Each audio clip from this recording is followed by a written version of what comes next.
यूनान के हदूद में एक इंतहाई अफसोसनाक वाक़या पेश आया जिसमें अब तक की इतलात के मुताबिक 400 पाकिस्तानी फौत हो चुके हैं और नई नई चीज़ें, नई नई तादाद, नई नई लाशें, नई नई स्टोरियां सामने आ रही हैं। इन लोगों को यूनान पहुंचाया किसने था? समंदर के अंदर कश्ती को बेयारो मददगार छोड़ा किसने था? एजेंट कितने थे? और ये इन एजेंट्स का ताल्लुक कहां कहां से था, ये हम आपको आज के वीलॉग में बताएंगे। हुकूमत पाकिस्तान ने इस इशू पे एक कमेटी बनाई है और वो कमेटी तहकीकात कर रही है। क्या इस कमेटी की तहकीकात सामने आएंगी या नहीं आएंगी? और अगर ये तहकीकात सामने आ गई तो क्या पाकिस्तान के अंदर एक नया सिस्टम बनेगा या नहीं बनेगा? और ये जो कहा जा रहा है कि इसके पीछे एक बड़ा सियासतदान है, क्या वाकई इस सारे वाक़े के पीछे कोई सियासतदान भी है? हम आपको ये भी आज के वीलॉग में बताएंगे।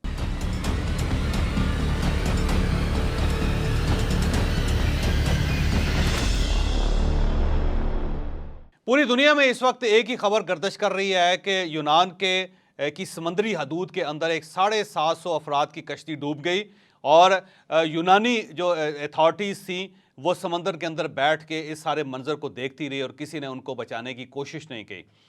ये कहा जा रहा है कि 750 लोगों के अंदर 400 के करीब पाकिस्तानी थे। अब ये जो तादाद है ये कंफर्म नहीं है, लेकिन जिस तरह लोगों ने अपने बच्चों का जिक्र करना शुरू किया, जिस तरह स्टोरी सामने आई, तो अब तक जो फहरिस्त बन गई है वो 400 से ज़्यादा की लोगों की बन चुकी है। लेकिन शुरू में ये कहा जा रहा था कि 104 लोग बचे हैं, बाकी सारे लोग जो कश्ती के अंदर सवार थे वो सब हलाक हो चुके हैं और उन 104 लोगों में से 12 पाकिस्तानी हैं जो बचे हैं और बाकी सब इंतकाल कर चुके हैं। अब वो लोग कितने हैं, क्या उनकी तादाद 200 है, उनकी तादाद 300 है या उनकी तादाद 400 है, इसके बारे में मुतजाद आ रहा है। कुछ अथॉरिटीज़ ये कहती हैं कि 400 पाकिस्तानी थे और उन पाकिस्तानियों को जानबूझ के कश्ती का जो निचले वाला हिस्सा था उसमें रखा गया था और ऊपर से दरवाज़ा बंद कर दिया गया था और उन पाकिस्तानियों को ना खाना दिया जा रहा था, ना उनको पानी दिया जा रहा था और ना ही उनकी बात सुनने की कोशिश की जा रही थी।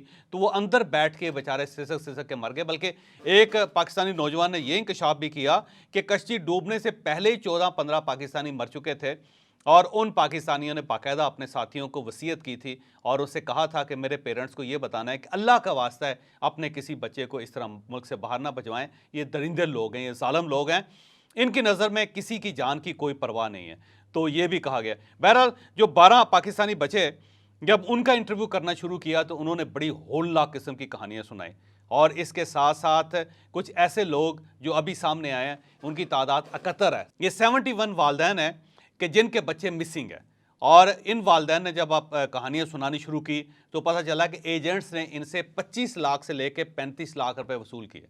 यानी आप 25 से लेकर 35 लाख रुपए भी दे रहे हैं और साथ अपना बच्चा भी दरिंदों के हवाले कर रहा है। और वो दरिंदे क्या कर रहे हैं, वो आपके बच्चों को कश्तियों के अंदर डाल के समंदर के दरमियान छोड़ देते हैं और वहाँ पे बच्चे आपके सिसक सिसक के भूख से प्यास से मर जाते हैं। तो ये इसके जिम्मेदार कौन है? मेरा ख्याल है कि हर वो वालिद जिम्मेदार है जो अपने बच्चों को एक अच्छे फ्यूचर का इस तरह सोचता है। वो इस तरह सोचता है कि इसका बच्चा बाहर जाएगा और वहाँ से वो बिलियनर हो जाएगा और उसके साथ साथ ये लोग भी खुशहाल हो जाएं। तो मैं वालदैन को जिम्मेदार समझता हूँ कि जिन्होंने इस बच्चों को इस अंधे कुएं के अंदर धकेला, अंधे कुएं के अंदर फेंका। अब ये जो 71 लवाहिकीन सामने आए हैं, जो वालदैन सामने आए हैं, हुकूमत पाकिस्तान ने इनका DNA लिया और आज किसी वक्त भी DNA की रिपोर्ट आ जाएगी और उसके बाद ये जो DNA रिपोर्ट है ये फौरी तौर पर यूनान भिजवाई जाएगी और ग्रीस के अंदर जो लाशें इस वक्त 78 पड़ी हुई हैं उनके पास, उन सब का DNA भी लिया जा चुका है और DNA मैच करने के बाद ये फैसला किया जाएगा कि ये लाश किस फैमिली के साथ इसका ताल्लुक है, फिर उन मैयतों को पाकिस्तान भिजवाया जाएगा। लेकिन अभी तक जो डाटा सामने आया उसके अंदर 400 के करीब पाकिस्तानी मिसिंग है और उनमें से अगर ये 78 लाशों में से कुछ पाकिस्तानी निकल आए तो डेफिनेटली फिर उनकी मैयतें वापस आ जाएंगी। लेकिन अगर इनमें से लोग पूरे ना हुए तो बाकी बच्चे कहाँ हैं, जिसके बारे में इस वक्त पूरा पाकिस्तान एक दूसरे से सवाल कर रहा है। हुकूमत पाकिस्तान ने एक टीम बनाई है, अब टीम इसके ऊपर रिसर्च कर रही है और इस रिसर्च में कुछ चीज़ें सामने आई हैं जो लवाहिकीन हैं, जो इनसे पूछ के या वो 12 बच्चे जो नौजवान जो बच गए हैं उनसे जो पूछ के पता किया, पता चला कि 4 मेन एजेंट्स हैं जिन्होंने ये सारा काम किया था, जिन्होंने ये सारा ड्रामा रचाया था और उनके साथ 10 सब एजेंट्स हैं। अब जो 10 सब एजेंट्स हैं वो क्या करते थे, वो मुख्तलिफ महल्लों के अंदर, मुख्तलिफ शहरों के अंदर, मुख्तलिफ देहातों के अंदर लोगों को तैयार करते थे कि आप अपना बच्चा बाहर भेजें और जब लोग तैयार हो जाते थे फिर उनके साथ सौदा करते थे और 25 से 30 से और बाज़ का 35 लाख रुपए उनसे वसूल कर लेते। वसूल करके अपनी कमीशन जिसमें से 4-5 लाख रुपए होता था वो अपने पास रख के बाकी पैसे और बचा या बच्चे का केस जो था वो मेन एजेंट्स के हवाले कर देते। और मेन एजेंट्स क्या करते थे? मेन एजेंट्स इन लोगों को लीबिया लेके जाते थे। और ये लीबिया कैसे लेके जाते हैं? ये इजिप्ट का वीज़ा हासिल करते थे और इजिप्ट से ये लोगों को लीबिया भिजवा देते थे सहरा के ज़रिए, या फिर ये मुख्तलिफ जाली वीज़ों के ज़रिए इनको लीबिया पहुंचा देते थे। अब सवाल ये कि लीबिया से ये लोग कैसे ऑपरेट हो रहे थे, ये कैसे आगे जा रहे थे? तो उसकी मेन रीज़न ये है कि लीबिया के अंदर एक डिवीजन हो चुकी है, एक इलाका जिसके अंदर गवर्नमेंट है और एक इलाका जिसके अंदर कोई गवर्नमेंट नहीं है। जहाँ पे गवर्नमेंट नहीं है वहाँ पे इस वक्त माफियाज बैठे हुए हैं और इन माफियाज में जो सबसे बड़े माफियाज हैं उनका ताल्लुक इजिप्ट के साथ है, मिस्र के साथ। तो कुछ मिस्री माफियाज हैं कि जिन्होंने वो इलाके जहाँ पे कोई गवर्नमेंट नहीं है वहाँ जाके अपने दफ्तर बना लिए और वहाँ पे उन्होंने टूटी फूटी कश्तियाँ भी हासिल कर ली हैं। इन पाकिस्तानियों को या सीरियंस को या फिर ईरानियंस को या फिर जो दूसरे या बांग्लादेशियों को या मिस्रियों को, इन सब को मुख्तलिफ रूट से लीबिया पहुँचाया जाता है और लीबिया पहुँचाने के बाद उस इलाके में पहुँचाया जाता है कि जहाँ पे इसमें कोई गवर्नमेंट नहीं है।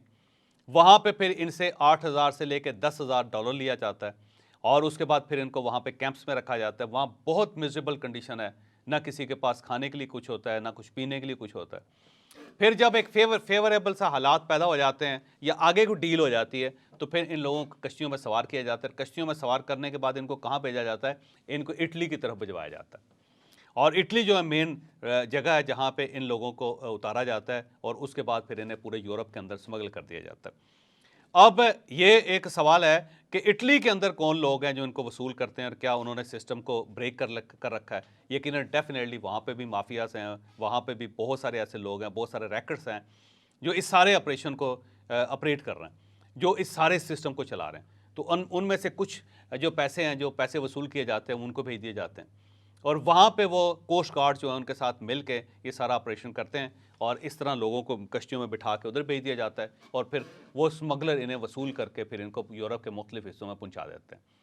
तो इस कश्ती के साथ भी यही हुआ कि इसमें पाकिस्तानी मिस्र पहुँचे और मिस्र से होते हुए ये लीबिया पहुँचे। लीबिया के बाद ये स्मगलर्स के पास उनके जो कैंप्स हैं उनके अंदर रहे और वहाँ से फिर एक कश्ती तैयार की गई और उस कश्ती के अंदर 750 लोगों को बिठा दिया गया। अब कश्ती के अंदर 150 से ज़्यादा की कैपेसिटी नहीं थी, तो 150 लोगों की कश्ती के अंदर 750 लोग बिठा दिए गए, जिनमें से पाकिस्तानी भी थे और ये कहा जाता है कि 400 पाकिस्तानी थे, उनमें से 200 का ताल्लुक मिस्र के साथ था और जो 150 है वो सीरियन थे। इसमें बच्चे भी थे और ख़वातीन भी थी, छोटे बच्चे, दूध पीते बच्चे भी थे और ख़वातीन भी थी। तो इस कश्ती में जुल्म यह किया गया कि जो पाकिस्तानी थे उनको सबसे जो निचला हिस्सा है उसके अंदर बंद कर दिया गया, ऊपर ताला लगा दिया गया और वहाँ से किसी को अगर पानी दिया जाता था या खुराक दी जाती थी तो जो सुलाखें थी, जो उसके अंदर छोटे छोटे सुराख थे, उनके अंदर से उनको खाना दिया जाता था और वहीं से वो बेचारे सिसकते रहे और मरते रहे वहाँ पे। और उसके बाद जो बाकी थे, जो सीरियंस थे और जो इजिप्शियन थे, उन सबको ऊपर रखा गया और उसकी मेन रीज़न ये है कि ये सारा जो ऑपरेशन था ये मिस्री चला रहे थे, लिहाजा मिस्री अपने लोगों को प्रेफरेंस दे रहे थे और पाकिस्तानियों को प्रेफरेंस नहीं दी जा रही थी। फिर उसके बाद जब कश्ती को रवाना किया गया और यूनान की हदूद में जब कश्ती दाखिल हुई तो उसके बाद फिर आगे ज़ाहिर एक सिग्नल नहीं मिल रहा था, वहाँ पे कश्ती फंस गई और पानी ख़त्म हो गया, खुराक ख़त्म हो गई और फिर यूनान की अथॉरिटीज़ को पता चला कि इस तरह एक बड़ी कश्ती समंदर के दरमियान खड़ी है। तो वो यूनानी जो हुकाम थे वो कश्ती के आगे पीछे घूमते रहे, उनमें से किसी ने आगे बढ़ के इस कश्ती की मदद नहीं की और उसकी मेन रीज़न ये थी कि मेरी गट फीलिंग है कि शायद यूनानी ये चाहते थे कि ये कश्ती डूब जाए और डूबने की वजह ये थी कि जब एक बड़े लेवल पे कैजुअलिटी होगी तो दूसरे लोगों को सबक मिलेगा और फिर उसके बाद फिर ये सिलसिला रुकेगा। तो वो तमाशा देखते रहे। इस दौरान 2 जहाज़ वहाँ से गुजरे, उन्होंने जब लोगों को मिजरेबल कंडीशन में देखा तो उन्होंने पानी भी दिया, उन्होंने खुराक भी दी और उन्होंने साथ फ़ोन भी किए, साथ यूरोपियन यूनियन की मुख्तलिफ अथॉरिटीज़ को बताया भी कि वहाँ पे एक इंसानी अलमिया तैयार हो रहा है, तो आप मेहरबानी करके उनकी हेल्प करें। लेकिन किसी ने उनकी हेल्प नहीं की क्योंकि मुख्तलिफ मुल्क ये तमाशा देखते रहे। ना इटालियंस आगे बढ़े, ना ग्रीक के लोग आगे बढ़े, ना ही उसमें स्पेनिश लोग आगे बढ़े और इस तरह ये कश्ती दरमियान में खड़ी रही और दूर दूर बैठ के ये सब तमाशा देखते रहे और फिर आहिस्ता आहिस्ता कश्ती ने डूबना शुरू कर दिया और जब डूब गई और ये महसूस हुआ कि अब बहुत कैजुअलिटीज़ हो चुकी होंगी तो फिर अथॉरिटीज़ आगे आई और उन्होंने आगे बढ़ के 104 लोगों को बचाया अब ये जो 104 लोग बचे हैं, वो जो कहानियाँ सुना रहे हैं वो इंतहाई खौफनाक हैं। आप अगर ये सुन लें तो यकीन करें कि आपके रोंगटे खड़े हो जाएंगे। तो मैं एक सवाल यहाँ पे करना चाहता हूँ कि कभी हमने ये सोचा कि पाकिस्तान के अंदर नौजवान यहाँ से निकलना क्यों चाहते हैं? क्या पाकिस्तान में कभी क्रिटिकल थिंकिंग हुई इस पर? कभी हमने कुछ सवाल उठाया? कभी हमने कोई डाटा क्रिएट किया? और इसके बाद ये लोग 25 लाख रुपए से लेके 35 लाख रुपए दे के अपने सारे ख्वाब एक गठरी में बांध के यूरोप क्यों जाना चाहते? कभी हमने सोचा? फिर ये सिर्फ एक ही खित्ते के लोग क्यों हैं जो इतना बड़ा रिस्क लेते हैं? फिर हर बार बाहर से लाशें आती हैं और वालिदैन इसके बावजूद सबक क्यों नहीं सीखते? फिर पाकिस्तान के अंदर एजेंट्स बैठे हुए हैं, इन एजेंट्स के ऊपर गवर्नमेंट की नज़र क्यों नहीं है? गवर्नमेंट इनके ऊपर आईनी हाथ क्यों नहीं डालते? गवर्नमेंट इनसे क्यों नहीं निपटती? और एक ही बार को सजाए मौत जैसी को खौफनाक किस्म की सजाएं क्यों नहीं दी जाती? इन सब का केस स्पेशल कोर्ट्स में क्यों नहीं चलता? या आर्मी एक्ट के तहत इनके खिलाफ फैसला क्यों नहीं होता? यकीन करें कि अगर कोई शख्स दहशतगर्द है तो ये लोग दहशतगर्द हैं, जो पूरा पूरा ख़ानदान उजाड़ देते हैं। यानी माएँ अपने जेवर बेच देती हैं, वालिद साहब अपनी ज़मीन बेच देते हैं, लोग अपनी गाड़ियाँ, अपने ट्रैक्टर बेच के, अपनी फसलें बेच के, अपना सब कुछ गिरवी रख के एजेंट्स को पैसे देते हैं और उसके बाद ये बच्चा भी ले जाते हैं और फिर वहाँ से इसकी लाश वापस आते हैं। इतना खौफनाक क्रिमिनल एक्ट पाकिस्तान के अंदर मुद्दत से हो रहा है, लेकिन हुकूमत पाकिस्तान के परों पे एक छींट नहीं पड़ रही। ये सब आराम से बैठे हुए हैं और हर बार जब ये वाक़या होता है तो उसके बाद इस टाइप के वाक़यात के बाद अगले वाक़े का इंतज़ार करना शुरू कर दिया जाता है। मैं डॉक्टर आसिफ करमानी की बात से इत्तफ़ाक़ करूँगा। कल उन्होंने एक बड़ा खूबसूरत बयान दिया। उन्होंने कहा कि इस कमेटी का जो फाइंडिंग है, इसकी जो रिपोर्ट है, उसका भी कोई फ़ायदा नहीं होगा। और उन्होंने कहा कि इससे पहले आप मरी इंसिडेंट को देख लें, कितनी बड़ी कमेटी बनी थी, क्या हमने उसके ऊपर कोई SOPs बना लिए मरी के लिए? फिर उस्मान मिर्ज़ा नाम का एक बंदा था कि जिसने इस्लामाबाद के अंदर एक खातून की आबरूरेज़ी भी की थी और उसकी वीडियो बना के वायरल की थी। आपने उस्मान मिर्ज़ा का क्या बिगाड़ लिया? अब वो रिहा होकर घर पे बैठा हुआ है। फिर F9 के अंदर एक खातून की आबरूरेज़ी हुई थी लड़की की, हमने उसके ऊपर कमेटी बनाई, क्या निकला उसका नतीजा? फिर यहाँ पे नूर मुकद्दम केस इस्लामाबाद के अंदर हुआ था, कितना खौफनाक केस था, क्या उसका नतीजा निकला? तो हम मिन हैसुल कौम एक वाक़े के बाद एक कमेटी बनाते हैं, फिर उस कमेटी की रिपोर्ट आती है, फिर उस कमेटी की रिपोर्ट को बंद करके साइड पर रख के हम कोई पॉलिसी नहीं बनाते हैं। तो अब भी हमने अगर कोई पॉलिसी ना बनाई तो 400 लोग ये मर चुके हैं और उसके बाद इसी तरह हज़ारों लोग मरते रहेंगे। हम कितनी देर लोगों के मरने का इंतज़ार करते रहेंगे? तो खुदा खौफी करें। और इसके साथ साथ गवर्नमेंट ऑफ पाकिस्तान से मेरी दरख्वास्त है कि लोगों को बताएं कि इस तरह जाने का कोई फ़ायदा नहीं है। अगर आप मुल्क से बाहर जाना चाहते हैं तो एक ऑनरेबल तरीका भी है। सबसे पहले आप कोई काम सीखें और वो काम वो होना चाहिए जो यूरोप के अंदर जिसकी डिमांड है। प्रॉपर काम सीख के प्रॉपर आप लैंग्वेज सीखें। मसलन आप इटली जाना चाहते हैं तो इटालियन लैंग्वेज सीखें। अगर आप जर्मन जाना चाहते हैं तो जर्मन लैंग्वेज सीखें। अगर आप इंग्लैंड जाना चाहते हैं तो आप अंग्रेज़ी सीखें और बाकायदा प्रॉपर कोर्स करके उसका टेस्ट दें और उसके बाद यकीन करें कि पूरे यूरोप के अंदर जॉब्स हैं बहुत। मैं पिछले दिनों जापान गया था, तो जापान के अंदर भाई साहब तकरीबन 70 लाख के करीब लोगों की ज़रूरत है वहाँ पे, बहुत ज़्यादा ज़रूरत है। लेकिन वो बाकायदा कैटेगरीज़ है, आप ज़रा देखें तो सही, जाके लिस्ट देखें कि कैटेगरीज़ क्या क्या हैं और उसमें से कोई एक कैटेगरी लेके आप उस पर बाकायदा कोर्स करें, बाकायदा काम करें, फिर जापानीज़ लैंग्वेज सीखें और उसके बाद आप अप्लाई करें, आपका वहाँ पे वीज़ा मिल जाएगा और आपको काम भी मिल जाएगा और इज़्ज़त के साथ आप जापान जाएंगे। सेम इसी तरह अगर आप इंग्लैंड जाना चाहते हैं तो इस वक्त इंग्लैंड के अंदर स्टूडेंट्स की बहुत बड़ी डिमांड है। इंग्लैंड के अंदर बहुत जॉब्स हैं, बहुत अपॉर्चुनिटीज़ हैं, तो आप उन अपॉर्चुनिटीज़ की लिस्ट बनाएं, वहाँ पे कोई दाखिला लें, यहाँ पे कोई कोर्स करें और लैंग्वेज कोर्स करने के बाद आप वहाँ पे इज़्ज़त के साथ जाएँ। इटली के अंदर, स्पेन के अंदर, इवन स्वीडन के अंदर हर जगह पे लोगों की ज़रूरत है और हर किस्म का वर्कर चाहिए। मसलन ये जो हमारे ज़मींदार हैं ना, किसान, तो किसानों की कैटेगरी पूरी दुनिया में हॉट केक है। पूरी दुनिया को किसान चाहिए भाई, बड़ी बड़ी ज़मीनें हैं उनके पास और उनको ज़मीनों को बनाने वाला, तैयार करने वाला, वहाँ से फसलें उगाने वाला कोई नहीं। तो आप सिर्फ इसी के अंदर अपनी स्पेशलिटी क्रिएट कर लें और उसके बाद आप प्रॉपर चैनल जाएँ तो आपके लिए पूरी दुनिया खुली हुई। क्यों इस तरह समंदरों के अंदर डूब डूब के मरना चाहते हैं? तो गवर्नमेंट को चाहिए कि वो ये जो ओवरसीज़ पाकिस्तानियों की मिनिस्ट्री है उसके अंदर एक यूनिट बनाए और वो यूनिट बाकायदा ट्रेनिंग दे लोगों को कि अगर आप मुल्क से बाहर जाना चाहते हैं तो आपके पास ये ऑप्शन है और उनसे कहें कि आप इन ऑप्शंस को अडॉप्ट करें, इसी का फ़ायदा होगा। और इसके साथ साथ जो यूरोपियन कंट्रीज़ हैं उनमें ज़ाहिर है लोगों की ज़रूरत है, उनको भी ये चाहिए कि इमिग्रेशन को लीगल करें, ये जो इलीगल वेज है इनको बंद करके लीगल वेज के कि जो वहाँ जाना चाहते हैं उनका प्रॉपर क्राइटेरिया हो और उस क्राइटेरिया के ऊपर जो पूरा उतरता हो उसको आप बाहर जाने दें, ताकि एक ऑनरेबल तरीके से लोग दुनिया के मुख्तलिफ हिस्सों में काम कर सकें, जिस तरह यूरोप के लोग यूरोप के मुख्तलिफ मुल्कों में काम करते हैं। तो ये एक अलमिया है और इस अलमिया ने पूरी पाकिस्तानी कौम को हिला के रख दिया है। अब सवाल ये है कि क्या वाकई ये कौम इसके ऊपर आंखें खोलती है या नहीं खोलती, ये एक बहुत बड़ा सवालिया निशान है। अब मैं आता हूँ कि क्या वाकई इसके पीछे किसी सियासतदान का हाथ है। ये याद रखें कि पाकिस्तान के अंदर एक ट्रेजेडी है कि जब भी कोई बड़ा वाक़या होता है तो उस वाक़े के पीछे कहीं ना कहीं से कोई ना कोई सियासी शख्सियत ज़रूर निकलती है, क्योंकि पाकिस्तान जैसे मुल्क में जब तक कोई इस्टेब्लिशमेंट का बंदा आपके साथ नहीं होगा, जब कोई एक जज साहब आपके साथ नहीं होंगे, जब तक एक सियासतदान और जब तक एक ब्यूरोक्रेट आपके साथ नहीं होगा, पाकिस्तान में इस किस्म के काम नहीं किए जा सकते।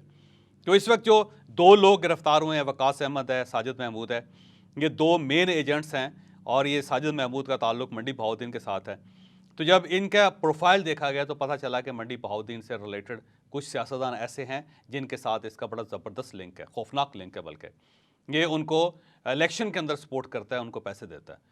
और साथ साथ ये भी पता चला कि कुछ ब्यूरोक्रेट्स हैं जिनके साथ इसके बड़े गहरे ताल्लुक है और वो ब्यूरोक्रेट भी इसको प्रोटेक्ट करते हैं। फिर दो सेशन जजेस हैं जिनका इनके साथ ताल्लुक है और वो सेशन जजेस इनको बचाते हैं। तो अब आप इससे अंदाज़ा लगा लीजिए कि कितना बड़ा नेटवर्क है।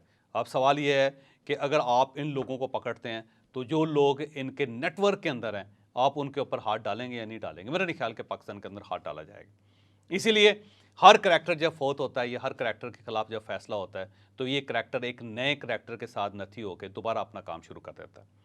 तो इसके अंदर जो रिसर्च हो रही है, जो तहकीक हो रही है, मेरी दरख्वास्त ये है कि जो जो खुफिया लोग इन लोगों के साथ हैं उन सबको भी कैफरे किरदार तक पहुँचाना चाहिए, क्योंकि जब तक अथॉरिटीज़ आपके साथ ना हो, पाकिस्तान जैसे मुल्क या दुनिया के किसी मुल्क में भी आप इस किस्म का धंधा नहीं कर सकते। किस जगह धंधा चल रहा है तो इसका मतलब ये है कि अथॉरिटीज़ आपके साथ मिली हुई। अब उन अथॉरिटीज़ को तलाश करना और उसके बाद उनको सज़ा देना इंतहाई ज़रूरी है।